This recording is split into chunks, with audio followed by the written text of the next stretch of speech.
안녕하십니까. 안 교수의 바깥세상 톡톡입니다. 싱하이민 중국 대사의 발언이 엄청난 파장을 일으키고 있습니다. 근데 과거 같았으면 중국 대사의 이 정도 발언에 대해서 우리 정부가 특별한 반응을 보이지 않았어요. 뭐 그러려니 했는데 요새는 다른 것 같습니다. K-외교가 아주 날카롭게 반격을 하고 있습니다.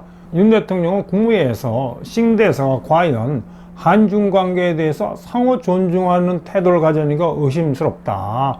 그리고 그의 부적절한 행동에 대해서 한국인이 불쾌함을 느낀다. 이렇게 한 방 내리쳤습니다. 그러면서 뭐 이 한국인들 사이에는 저 싱 대사의 행위가 구한말 시대에 조선을 농락한 위안스카이의 어떤 이미지를 떠올리게 한다고 이야기했습니다. 한 방 친 거죠. 서울이 과거와 다르게 강하게 반응하니까 지금 베이징은 멈칫하고 있습니다. 이게 예상하지 못한 이 반격이거든요. 근데 이제 윤 대통령이 강조한 건 한중 관계는 이 상호 존중을 해줘야 된다. 그 다음에 이제 우리도 국익과 주권에 입각한 당당한 외교를 펼치겠다. 단호하게 중국 외교나 어떤 중국 정부의 잘못된 그 행태에 대해서 대응하겠다 이겁니다. 근데 지금까지 사실은 중국은 위대한 중화제국의 부활 그러면서 방방방 점점점 날고 뛰면서 거만해졌고, 그 다음에 우리는 뭐 일종의 신사대주의 비슷하게 어떤 기울어진 한중 관계로 설사 뭐 중국이 뭐 오만하고 역사 왜곡하고 우리를 하대해도 그냥 뭐 반감 내지는 침묵했죠. 그 탐적인 애가죠. 왕이 외교부장이 중국을 방문한 대한민국 대통령을 팔을 툭 치고 있지 않습니까? 대한민국 대통령을 얼마나 우습게 봤으면 위대한 중화제국의 외교부장이 저런 행동을 했겠습니까? 그 다음에 또 2017년 4월에 시진핑 주석이 미국에 가서 트럼프 대통령을 처음 만났을 때입니다. 서로 이제 만났을 때 무슨 이야기를 했냐면은 코리아는 역사적으로 중국의 일부였다. A part of China. 그러면서 혹시 트럼프 대통령이 이제 코리아를 노스 코리아만으로 이해할까봐 not only North Korea, 한반도 전체니까 대한민국까지 역사적으로 중국의 일부이다. 중국의 일부라는 게 이제 뭐 영어로 해석하면은 속국일 수도 있고 중국의 영토였다고 얘기할 수도 있는데 이건 진짜 새빨간 역사 왜곡이죠. 근데 이런 역사 왜곡이 얼마나 대한민국의 정체성이나 주권이나 안보에 심각한 영향을 미치냐면 그 정상회담이 있고 나서 트럼프 대통령이 역사를 잘 모르잖아요. 그분 뭐 비즈니스하고 막 그랬으니까. 월스트리트 저널과의 인터뷰에서 야 치주소에 그러는데 말이야 코리아 저게 역사적으로 중국 땅이었대. 그런 이야기를 하니까 미국의 지식인들이 트럼프 대통령 그게 아니라고 또 뭐 바로잡고 그랬습니다. 근데 저게 왜 대한민국의 정체성이나 대한민국의 주권을 위협하냐면 잘못하면 남중국해 짝이 나요. 대한민국이 지금 중국이 주장하는 게 이거잖아요. 필리핀이나 베트남이 멀쩡하게 시려 점유하고 있는 남중국의 섬이나 환초들을 역사적으로 저게 중국 거였다고 지금 뭐 무력으로 들어가서 군사기지 맹길고 있고 그러는 거 아닙니까? 아무로 중국에서는 진짜 수십 년 동안 이렇게 사업하고 중국의 엘리트 계층하고 이제 가깝게 지난 분한테 제가 이야기를 들어보니까요. 자기가 이렇게 요새 중국 사람들을 보니까 특히 중국의 지배계층을 보니까 베이징에 와서 이렇게 고개를 숙이는 나라는 저거는 조공사절 같은 옛 속국이라고 생각하고 하대하고 함부로 대하더래요. 근데 또 이상하게 당차게 나가면은 이상하게 그 거대한 중화지역이 멈칫하고 주춤하더랍니다. 이 단적인 애가 베트남이죠. 1979년에 덩샤오팽이 40만 위대한 중화인민제국 군대를 들고 들어갔다가 완전히 패배하고 나오지 않았습니까? 그러니까 지금도 중국이 절대로 베트남은 함부로 못 합니다. 그러니까 이렇게 숙이고 들어가면 막 하대하는 단적인 애가 지난번 그 대통령이 베이징 갔을 때, 야, 그래도 가까운 나라 대통령이 왔으면 혼자 밥은 먹게 하지 말아야죠. 이건 국제 외교 관례 아주 어긋난 거예요. 그러니까 오죽 우습게 보면은 여러 번 혼자 밥 먹게 했습니까? 그리고 꼭 그 지난번 대통령뿐만이 아니고 주중 대사를 하신 분을 제가 이제 베이징 가서 만났거든요. 근데 점심 먹는데 이 대사께서 막 그냥 열받아 하시는 거예요. 자기가 베이징에 부임한 지 몇 개월 됐는데 아직 외교부장하고 이렇게 접견을 못 했다는 겁니다. 그러니까 그 당시에는 한없이 그냥 우리 대한민국을 우습게 보니까 숙이고 들어가면 중국이 우습게 보는 겁니다. 그런데 이번에 이제 K외교가 강력하게 반격하지 않습니까? 근데 이게 왜 그러냐 하니까요. 제가 이런 책을 썼습니다. 위대한 중국은 없다는 책을 썼는데 중국 역사를 이렇게 되돌아보니까요. 중국 역사의 반은 북방 민족의 지배를 받았어요. 뭐 거란이 세운 요 나라, 그 다음에 원나라, 청나라. 그렇기 때문에 한족의 DNA 속에는 몽골리안 컴플렉스가 있는 것 같습니다. 이 대한민국도 몽골리아입니다. 그렇기 때문에 강하게 나가면 멈칫하는 겁니다. 근데 이제 이 싱대사의 그 돌출 발언이 일파만파 이제 워싱턴까지 이렇게 회자되고 있는 겁니다.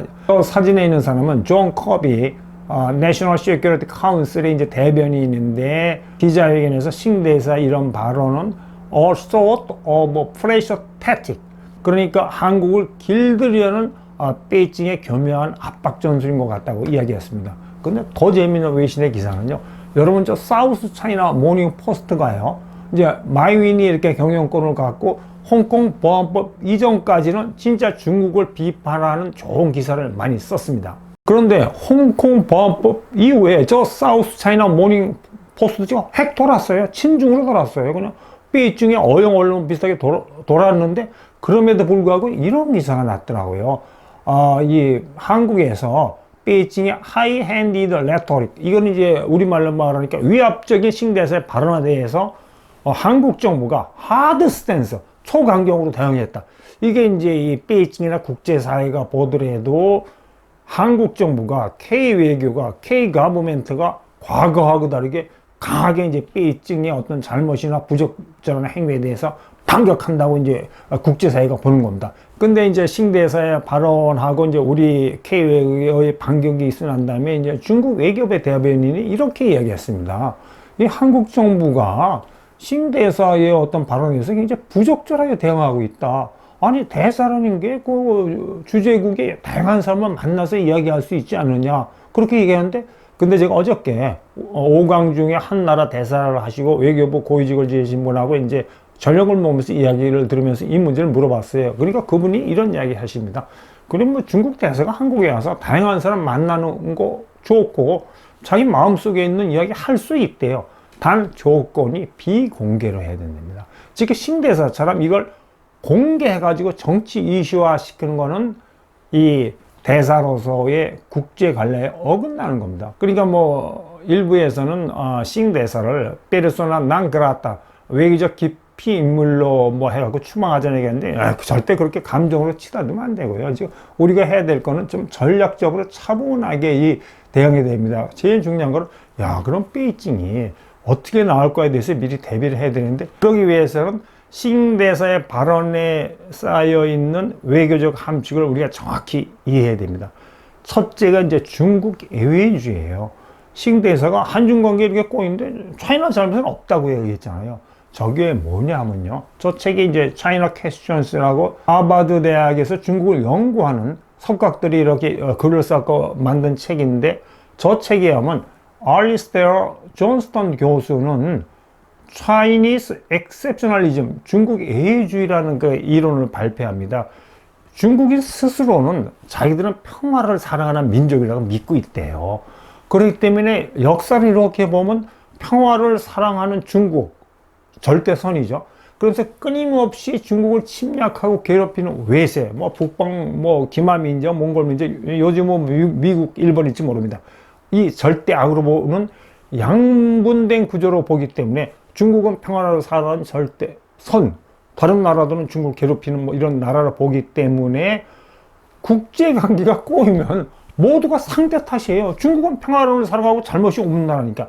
이게 이제 그 존스턴 교수가 이해하는 중국 애외주의인데, 제가 보기에 싱대사도 이제 외교관 교육을 받으면서 이런 건데 이렇게 젖어 있을 겁니다. 그러니까 이게 그냥 보니까 돌출 발언이 아니고 실제로 그렇게 믿고 있는 겁니다. 중국의 외교원에서. 근데 여러분, 지금 한미일 공조 체제 했다고 이 베이징이 굉장히 신기가 불편한데, 저거 중국이 잘못한 겁니다. 70년 전에 대한민국을 불법 침략하고, 저 사진 보세요. 1951년 1월 4일 날 1.4.5대 때 중국군이 들어와서 우리나라 옛날 중앙청, 경복전의 중앙청에서 환호하는 거 아닙니까? 대한민국 영토를 침범해갖고 저 환호하고, 그것도 모자라서 저 평택 37도선까지 밀고 들어갔잖아요. 미국의 도움이 없었으면 대한민국은 그냥 지도에서 싹 사라질 뻔했습니다. 중국군 때문에 그런 역사적인 엄청난 가호를 대한민국에 저지르고 그 결과로서 우리나라가 안보는 미국하고 손잡고 하는 거. 그거를 놔두고 무슨 중국은 잘못이 없다고 진짜 망언을 하고 있는 거죠. 그렇기 때문에 제가 보기에 지금 이 한중 관계를 바로잡으려면 뭐 이 대사를 초치해갖고 엄중 항의하는 문제가 아니고 한중 관계에 대한 역사부터 바로잡아야 될 것 같아요. 중국 외교관들이나 중국 엘리트 계층이 이 한중 관계 역사를 바로 알도록 우리가 굉장히 다각적인 노력을 해야 할 것 같습니다. 두 번째 이제 싱대사의 발언에 담긴 함축은 위대한 중국뭐. 덩샤오평의 도강양화 시대에는 중국이 진짜 겸손했습니다. 일본하고 한국에 찾아와서 중국이 산업화를 해야 되는데 뭔가 한 수 가르쳐 달라고 그랬는데 언젠가부터 차이나가 툭 하면 위대한 뭐 이 수식어를 붙입니다. 위대한 중화제국, 위대한 중국 뭐 요번에도 싱대에서 그런 이야기 하지 않습니까? 근데 여러분, 자기 나라를 위대하다 그러면 다른 나라는 위대하지 않은 거예요. 역사적으로 볼 때 자기 나라를 위대한 하면서 이렇게 거스름 떨다가 잘 된 나라 없습니다. 가장 단적인 애가 위대한 일본 제국을 내세우면서 중국 때리고 짓밟다가 꼴깡 망한 과거 일본이 그 케이스 아닙니까? 그 다음에 이제 세 번째, 우리가 진짜 이거는 그 주의해서 봐야 되는데, 신대사가 경고성 발언을 했습니다. 왜냐면 한국이 그 미국에 베팅하면 반드시 후회하게 될 것이다. 제가 보기 후회라는 단어가 약간 보복을 할 경고성 발언을 한 것 같아요. 지난 몇 년간 세계 각국에서 벌인 늑대 외교의 패턴을 보면 첫 번째는 이제 그 신기가 불편한 나라에서 이제 베이징이 그 다음에 관영통신이 막 퍼붓죠. 두 번째 단계는 현지 대사가 경고성 발언을 합니다. 세 번째에서 실제는 무역 보복을 하는데 이에 단적인 애가 중국과 호주 사이의 무역 전쟁이죠. 스캇 모리슨 총리가 코로나 진원지에 대한 발언하니까 이제 베이징에 발칵하고 그 다음에 호주 주재 중국 대사가 저렇게 그 호주가 차이나를 불쾌하게 만들면 와인, 소고기 등에 대해서 무역 보복을 할 수 있다고 딱 경고성 발언을 현지에서 했거든요. 그래서 정말 얼마 후에 중국이 진짜 무역 보복을 했습니다. 근데 이제 우리가 지금 중국의 다음 단계에서 어떻게 나올지를 미리 예측하고 대비해야 됩니다. 어느 누가 러시아가 우크라이나를 저렇게 덥석 침공할지 알았습니까? 그렇지만 이제 중국이 진짜 그 역사적인 쓰라린 교훈을 알고 한중 관계를 정상화시키기 위해서 노력을 해야 되는 이유가 뭐냐면 호주와의 무역 보복에서 얻은 쓰라린 교훈, 두 번째 위안스카이의 자충수, 두 가지에 대해서 중국이 참 되새겨야 됩니다. 첫 번째 이제 호주가 중국에 대한 무역 의존도가 높은 게 그 철강석, 금, 양모, 소고기, 와인이었으면 좀 표에 있지 않습니까? 근데 이제 중국이 철강석을 안 건드렸어요. 소고기, 와인 이런 걸로 무역 금수했거든요. 그러면 이제 호주 와인 산업, 소고기 산업이 굉장히 타격을 받을 줄 알았는데 한 방 빡 때렸는데 이게 베이징이 기대한 대로 안 되고 거꾸로 반대 현상이 일어난 겁니다. 중국과 호주의 무역 관계에서 저 그래프에 보시면 때렸으면 석탄이니 뭐 소고기 양모를 금수했으면 호주에 중국에 대한 수출이 줄어들어야 되잖아요. 근데 거꾸로 늘어나는 거예요. 그러니까 중국이 What is happening? 깜짝 놀랐는데 알아보니까 철강석, 중국이 호주에서 수입한 철강석 가격이 확 뛴 겁니다. 그러니까 설사 호주 입장에서는 석탄이나 소고기, 와인을 금수당하더라도 철강석 가격이 확 뛰니까 전체적인 수출 규모가 늘어나고 결과적으로 저 도표에서 보듯이 호주의 중국에 대한 무역 흑자 규모가 더 늘어나는 거예요. 그러니까 완전히 중국이 자충수던 게 또 뭐냐면 석탄을 금수하는데 또 엎친데 적친대고로 중국이 재수가 없는 게 그게 이상 한파가 중국에 몰아닥쳤어요. 그 평소보다 전력 수요가 많은데 석탄 부족으로 막 발전소가 가동 안 되고 전력 대란이라고 난리 난 겁니다. 호주에서 이 석탄을 금수했다. 이게 완전 자충수고 자국 경제 발등에 찍혔기 때문에 결국은 최근에 석탄 금수까지 풀고 이제 실질적으로 호주에 백기 항복하고 이제 호주 보고 야 잘 지내보자 그러고 이제 관계 정상을 위해서 노력하고 있습니다. 다음에 이제 위안스카이죠. 저 위안스카이는 20대 진짜 잘나간 장군일 때 조선에 이렇게 청나라 군대 몇천 명을 데리고 오지 않았습니까? 근데 이제 뭐 영국이나 미국은 이제 뭐 이 대사관이나 영사관을 있는데 위안스카이는 뭐냐면 무슨 대사관이야. 조선저고 우리나라 중국 속국이야, 속국. 속국에 무슨 대사관을 설치해. 이사부라는 걸 설치했어요. 이사부는 한자로 뭐냐면 우리 속국을 다스리는 관청이다 이런 식으로 이사부를 설치하고 서양의 외교관들은 그래도 망해가는 나라의 왕이지만 궁궐에 들어갈 때 궁궐 입구에서 가마에서 내려가고 걸어 들어갔거든요. 조선의 왕을 안인할 때. 근데 왜 왔을까요? 웃기는 소리 하지 마. 속국의 왕 하는데 무슨 걸어 들어가니 가마 타고 그냥 조선의 왕 앞까지 갔어요. 근데 역사적으로 보면요. 우리나라는 하여튼 이 중국이라는 나라한테 묘한 징크스가 있는 땅입니다. 그렇게 폼 잡은 건 좋은데 일본이 호시탐탐 이 조선을 먹으려고 노리고 있었는데 군대를 보낼 구실이 없거든요. 근데 이렇게 보니까 위안스카이가 청나라 군대 데리고 들어왔고 분탕질을 지니까 그러니까 일본도 그걸 핑계로 조선으로 군대를 보내고 우리 나라 한반도에서 일본하고 중국하고 왕창 붙고 그러면서 청일전쟁이 일어나고 결계적으로 중국이 일본에 패배하고 엄청난 굴욕적인 시노무 새끼 조약을 맺지 않습니까? 이런 역사적인 교훈을 중국이 잘 알아야 됩니다. 그러니까 쉽게 제가 결론적으로 말하면 지금 베이징이 좀 그렇듯 자기 반성을 하고 역사 반성을 하고 함부로 칼 빼하고 한중관계를 악화시키면 안 돼요. 이거는 우리 K정부가 무리하게 중국에 대해서 반격하는 게 아니고 지금까지 기울어졌던 한중관계를 바로 잡는 겁니다. 근데 이제 중국이 지금 굉장히 베이징이 답답하고 당할 겁니다. 저렇게 당차게 나오는 이 서울을 여태까지 경험해본 적이 없었거든요. 제가 한중관계 역사를 봐도 우리나라 정부 중에서 저렇게 중국의 이렇게 어떤 언행에 대해서 쫙 직격탄 날리고 세게 나간 정부가 제 기억이 없어요.